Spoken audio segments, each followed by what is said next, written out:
Hello दोस्तों, बहुत बहुत अदानी ग्रुप जिसके ऊपर उसने एलिगेशन लगाए हैं, वो ग्रुप सन 80 से काम कर रहा है। ठीक है, आज का तो ग्रुप है नहीं, वो 1980 के आसपास से काम कर रहा है। आज 40 साल उस ग्रुप को हो गए हैं। उस 40 साल के अंदर उसने एक पेमेंट के ऊपर, चाहे बॉन्ड की पेमेंट हो, चाहे इंटरेस्ट की पेमेंट हो, चाहे लोन की पेमेंट हो, एक पेमेंट के ऊपर भी कहीं पर उसका कोई डिफॉल्ट नहीं है। ये रिकॉर्ड है, ऑन रिकॉर्ड है ये। बाकी एक आध कोई होगी तो मुझे पता नहीं, आप लोग ठीक कर देना मुझे। एक भी डिफॉल्ट नहीं है उसका। उस बंदे के ऊपर, उस ग्रुप के ऊपर अगर किसी आदमी ने कोई भी लांछन लगाए हैं, उसकी इन्वेस्टिगेशन बिल्कुल होनी चाहिए, उसका पता बिल्कुल चलना चाहिए। लेकिन हमारे यहां एक ग्रुप ऐसा है जो कि अपने देश के उद्योगपतियों को, अपने देश के जो बिजनेसमैन हैं, उनको बिल्कुल चोर मानता है सिरे से। उसमें उनके अपने कोई वेस्टेड इंटरेस्ट भी हैं। उनको चोर कहने में उनको फायदा मिलता है क्योंकि उन्होंने किसी का नाम किसी के साथ जोड़ रखा है, तो इसीलिए उनको उससे फायदा मिलता है। कुछ लोगों की ईर्ष्या होती है हिंदुस्तान के अंदर, जो है ना, अमीर आदमी या उद्योगपति, एक वो सोशलिज्म का जो कीड़ा है ना, इंजेक्शन लगा हुआ है हमारे को, 100 सालों से लगा दिया है लोगों ने, वो अंदर है कि जो आदमी बड़ा बन गया वो चोरी करके ही बना होगा। एक जो ये फील है ना, ये सोच है उद्योगों को लेकर के, ये जो सोच है ना, ये कहीं ना कहीं उसी चीज का हिस्सा है। बाहर के जो एक कोई यूएस की एक जो है कोई कंपनी, 5 एम्प्लॉय उसके पास है, खुद क्वेश्चन के घेरे में, खुद इस पूरी रिपोर्ट के कारण जो फायदा होगा उसका बेनिफिशियरी है वो आदमी, वो ग्रुप, वो कंपनी।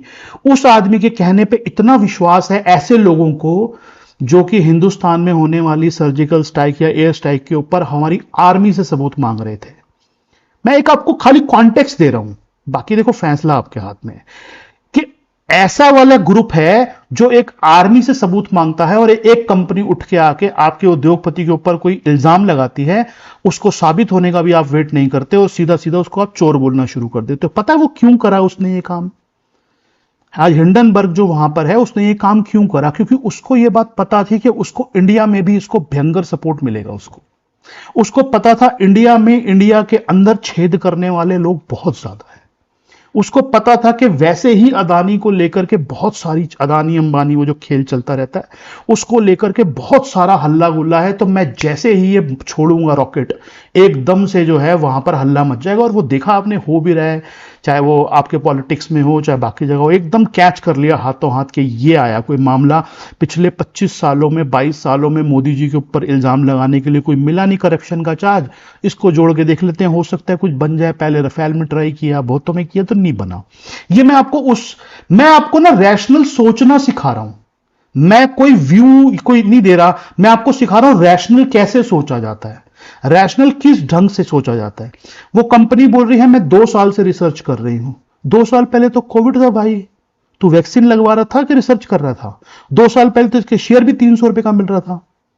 अदानी इंटरनेशनल का शेयर 150-300 रुपए का था। 2 साल पहले तेरे को क्या दिख गया था? ये कुल जो है 6 महीने पुराना मेरा ख्याल खेल होगा सारा। ये वो क्यों हुआ है शुरू खेल, वो पिछली बार रीजन बताया था आपको। पेट में दर्द है बहुत लोगों के।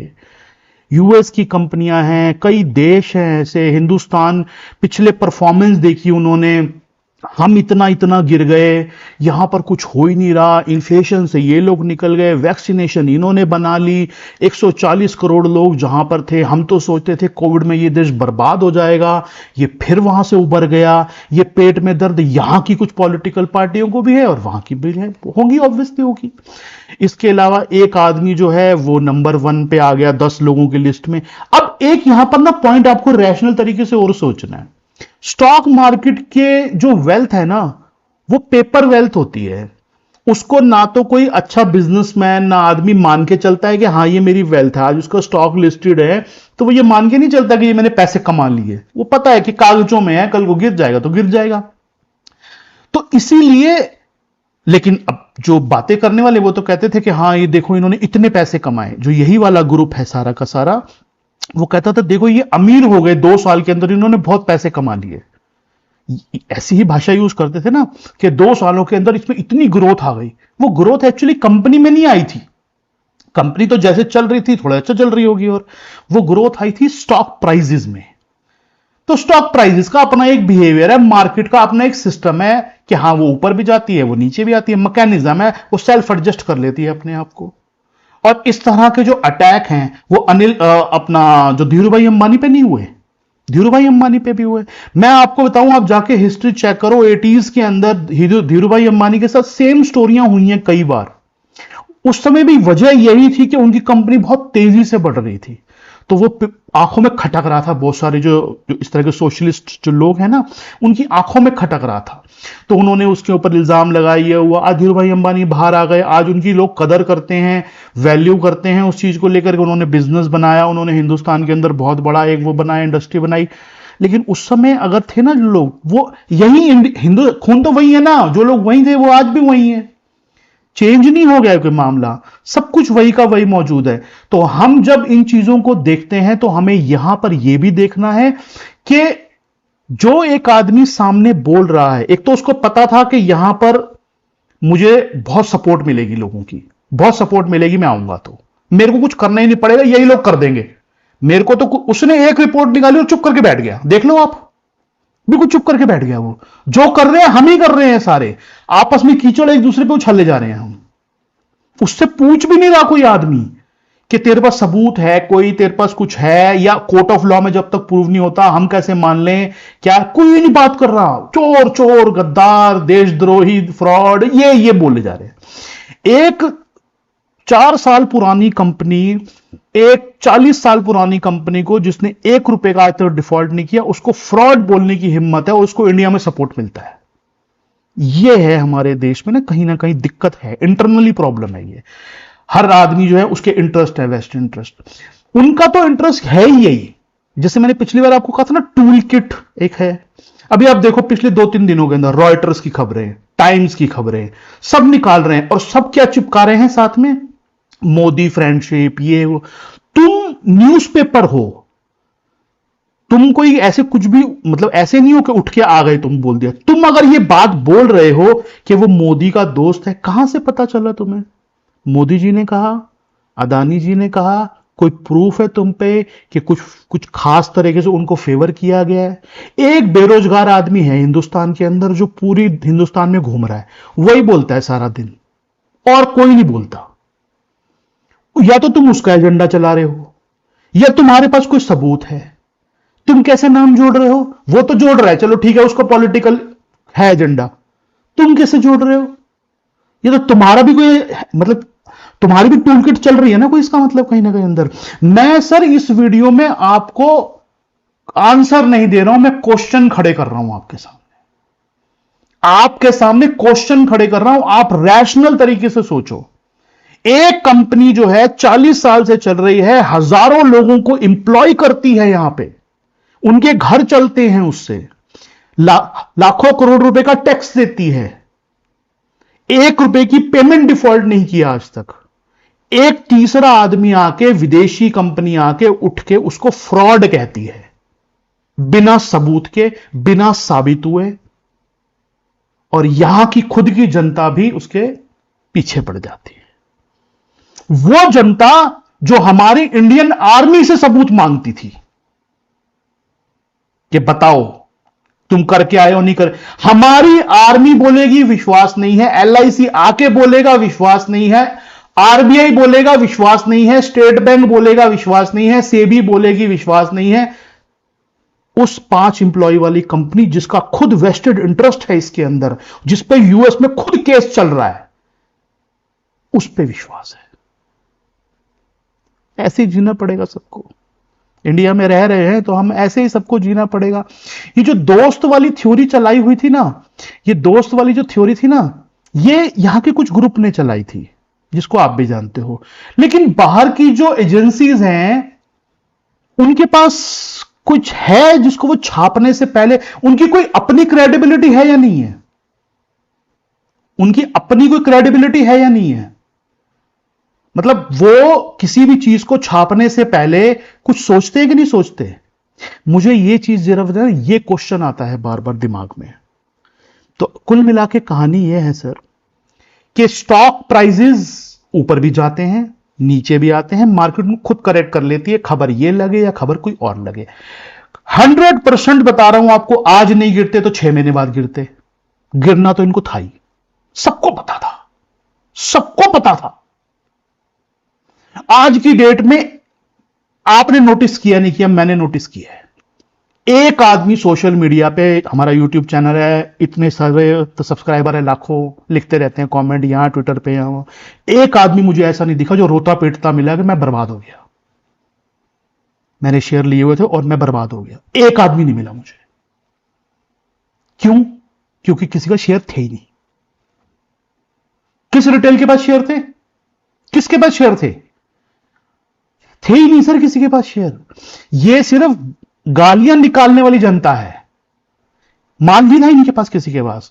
ट्रेडिंग में किसी का कोई लॉस पिछले 10-15 दिनों में हुआ तो कहानी अलग है, या किसी 2-4% लोगों के पास हो तो वो कहानी अलग है, लेकिन मेजॉरिटी ऑफ जनता के पास शेयर थे ही नहीं है। फिर आप कैसे कह सकते हो कि हमें फंसा दिया? आप तो, आपके पास है ही।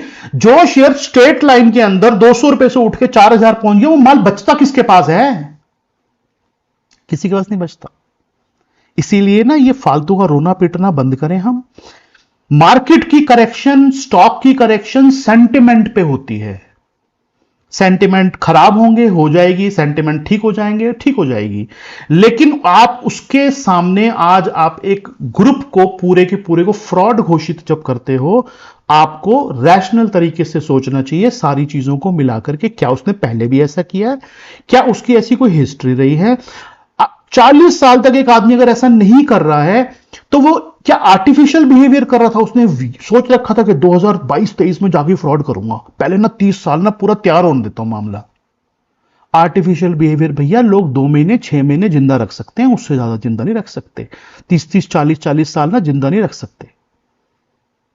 और जो इंफ्रास्ट्रक्चर बन रहे हैं, जो चीजों में वो ग्रुप काम कर रहा है, जैसे भी काम कर रहा है, वो सारी चीजें पहले वाले काम खत्म हो गए हैं कि बैंक के बाद फोन जा रहा है, किसी के पास जाके लोन ले लो, सारा सिस्टम पूरा टेंडर वाइज है। अगर फिर भी किसी को डाउट है तो वो जाए कोर्ट के अंदर और कोर्ट के अंदर दाखिल कर दे, हाँ इन्होंने फ्रॉड किया है या फ्रॉड किया है या गलती पाई है हमारे को। चक्कर यह है गलती पकड़ी नहीं जा रही है, तो फिर इस तरह के काम करने पड़ते हैं।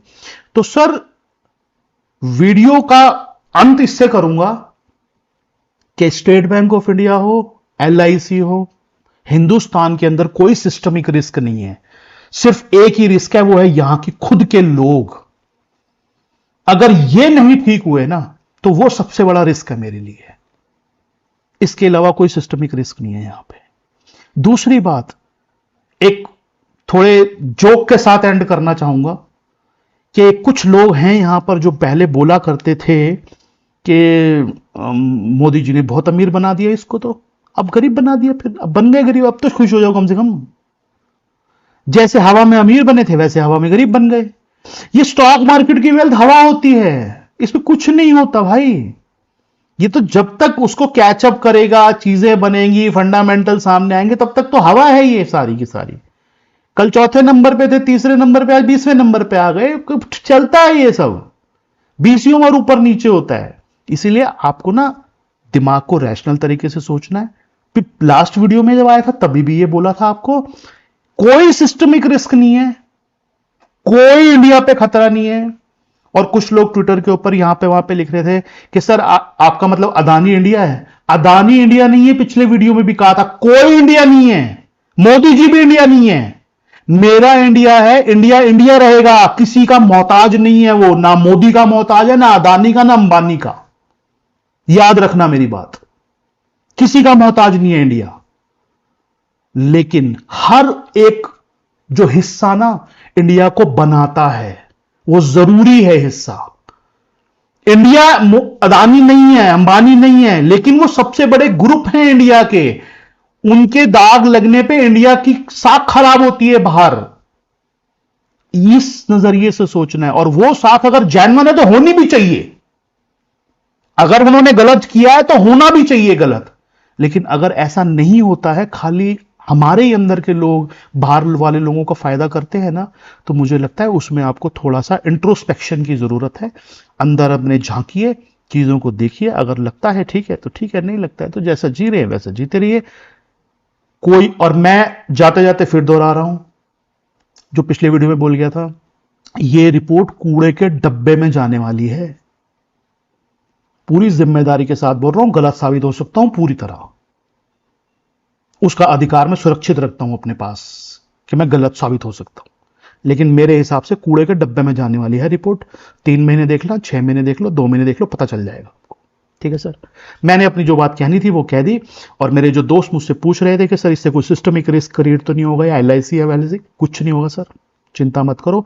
बाकी सब चीजों को देखते रहो, अपने जो आपने जब भी ट्रेडिंग करते हो उसमें स्टॉप लॉसेस लगाते हो, ये करते हो, चाल देखते हो, सब कुछ देखते हो, वो करते रहो। इस कारण से कोई सिस्टमिक रिस्क नहीं आ रहा, आपको बता रहा हूं। ठीक है सर, फिर मिलता हूं अगले हफ्ते 10 दिन के अंदर। वैसे आज पिछले हफ्ते आपको पता ही है थोड़ी तकलीफ में हूं तो टाइम नहीं निकल पाता, लेकिन मेरे काफी दोस्त बुला रहे थे बार बार सर इसके बारे में बता दो, इसके बारे में। तो मेरा अपना प्रॉमिस है सर, मैंने पूरा कर दिया। और जब भी ऐसे लगेगा मैं जरूर आऊंगा आपके साथ। अच्छे रहिए, खुश रहिए, ध्यान से रहिए, मस्त रहिए, चिंता मत कीजिए और टेंशन मत लीजिए, सब कुछ बढ़िया ही होगा। नेगेटिव लोग हिंदुस्तान के अंदर अगर हैं और हैं और हैं और रहेंगे, लेकिन वो पाएंगे कुछ नहीं, ये मैं आज आपको लिख के दे देता हूं। 2-4 साल बाद भी रोते पीटते ही मिलेंगे आपको सारे। ठीक है, नेगेटिविटी यहां पर काम नहीं करेगी, पॉजिटिविटी काम करेगी। पॉजिटिव और काम करते रहो। ठीक है सर, फिर मिलता हूं आगे, आपसे बात करता हूं। बहुत बहुत शुक्रिया, धन्यवाद, नमस्कार।